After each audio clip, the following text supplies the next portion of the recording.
Hi, and welcome back to Warner Brothers Studios. Last time you visited us, we told you a bit about the history of Warner Brothers Company and went into detail about our CEO, Kevin Tsujihara's personality inside and outside the office. We had talked to a few of our employees here at Warner Brothers who work alongside our CEO, which we will continue today. We want you to get the behind-the-scenes experience so you better understand the mission, values, and culture of our company.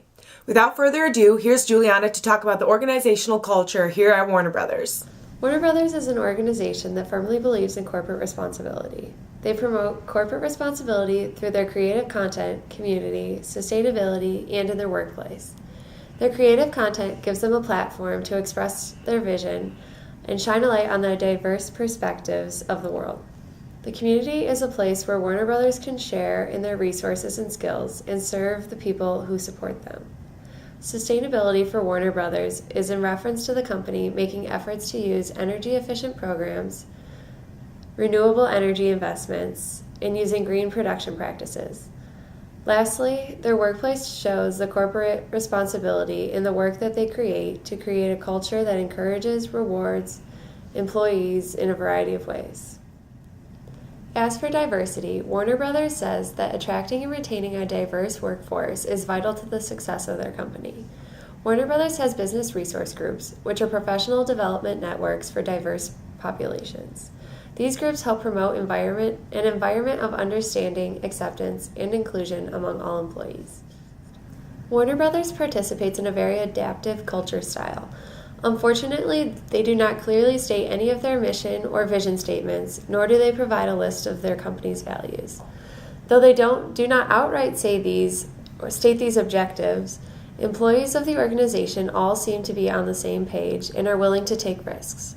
The leaders of the organization, Tsujihara included, are often making changes based on the needs and wants of their customers. For example, Tsujihara helped usher the industry into the digital age by developing innovative strategies to accelerate the growth of digital and offset the decline of DVD sales. Employees of Warner Brothers are very well taken care of. They have an array of benefits that include health and wellness programs, compensation and benefit packages, childcare, and more. These benefits fit under Maslow's need hierarchy of Theory X. The employees' physiological, safety, and security needs are all met by these benefits that Warner Brothers provides. Using the ERG theory, these would be considered the existence needs. The wellness benefits provide tools and resources to help employees maintain their health and well-being, both in and outside of work. They are given an opportunity to meet with clinical specialists, personal coaches, and experts to help improve their personal health and fitness. At the headquarters location in Burbank, California, employees have access to fitness centers, farmers markets, flu shots, and wellness classes. To add to the company's long-term success, there are compensation packages that reward participants based on their individual or team results. Employees are given several benefit packages such as flexible medical, vision, dental, and a 401k. Along with all these benefits, Warner Brothers has a child care program that was established to help employees balance the demands of work and family life. This gives access to center-based and in-home child care. In regards to the outsider perception of the company, individuals have the opportunity to take tours, visit, and see specific lots of historic films, sites, as well as several opportunities for the community to interact with the organization. Another way they interact with the community is through their movies and TV shows that are watched worldwide. Warner Brothers has what is called the Impact Giving Program that is employee-driven and supports outreach and giving. The programs are customized to each location based on the local employees and include some activities like volunteering and youth mentoring. Warner Brothers is a very recognizable organization with a memorable logo that can be seen before several popular films or at the end of common television shows. People can form very strong associations with them, being positive or negative.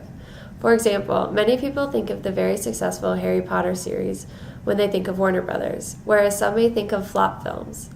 This logo is an important artifact or symbol that expresses the organization's identity to its customers and employees. This artifact has barely evolved over the 90 years of its existence. Throughout the years, it has been represented as a timeless and adaptable logo. There have been minor tweaks to the logo over its lifetime, but it has proven to be adaptable to the times as well as function as it has changed to fit specific films. Similarly to the discussion in the previous video, Warner Brothers exemplifies a CEO's conscientiousness and his ability to relate to others. They are a company that considers the well-being and interests of the employees and customers, as well as their ability to reach many people of all different backgrounds through their employees and their customers. In terms of locus of control, Warner Brothers would match Tsujihara in the fact that they both exert an internal locus of control. They are go-getters and do not just wait around for opportunity to fall into their laps. Their failures are because of their own work, and their success is because of their determination. Mr. Tsujihara has not been in the position of CEO for very long, and his values and attitudes have not yet significantly rubbed off on the company just yet, but it looks like they'll be making a good match.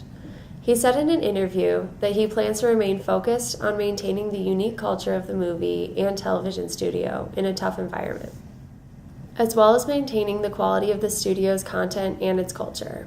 If you look at what I think makes Warner Brothers so special, it's the culture that we have here.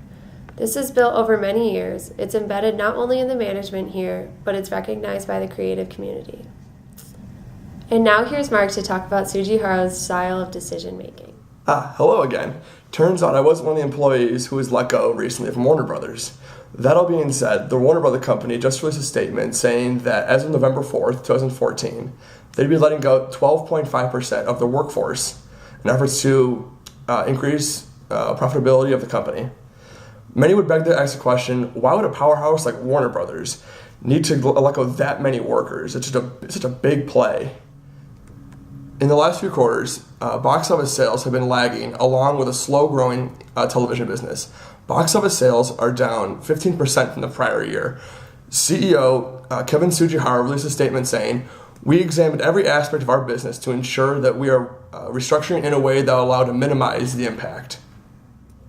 Tsujihara closely followed the decision-making process many universities are teaching today. The first thing he did was to recognize the problem that was a slow-growing sales and revenues. The next step he followed was to identify an objective from the decision he made, which was to free up unnecessary spending from the company. After analyzing alternatives like investing into company growth, he concluded the best and most cost-effective way to improve the company was to indeed let go 12.5% of the workforce. Analysts are predicting that this will free up roughly $200 million in the company's revenue. Since the decision to let go that many of the company's workforce was so recent, he's currently receiving feedback from all sorts of people, like employees, investors, and the general public. Any decision of that magnitude from a company of that size is bound to attract attention from everyone. A non-programmed decision of this magnitude is never an easy task to carry out. Many of the early critics are applauding Tsujihara for personally announcing the decision to cut costs through layoffs. He could have just as easily sent an email to managers letting them know they have X amount of days to let off a certain amount of employees from their department. As said previously, the decision from our CEO is definitely a non-programmed decision due to its complexity. It required several months of analyzing and brainstorming to come up with the best case scenario for the company. In my opinion, I believe Tsujihara made a well-advised good decision. The industry as a whole, let alone Warner Brothers, has been in a lull period for several years. The issue within the film industry is that you cannot simply make a cheaper movie. Many companies struggle with balance sheets, can just simply cut costs by producing less or using cheaper materials. Would you want to go see a movie with C-list actors and a really bad camera shot with? I didn't think so. Another benefit Tsujihara might have derived from the substantial layoff was improved company efficiencies. With a smaller workforce, Warner Brothers has the opportunity to be more agile and adapt to newer trends quicker.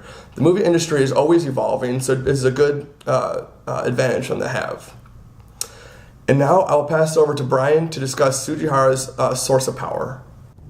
In his place as the CEO of the Warner Brothers global entertainment conglomerate, Kevin Tsujihara has plenty of avenues to exert his own power and influence. The kinds of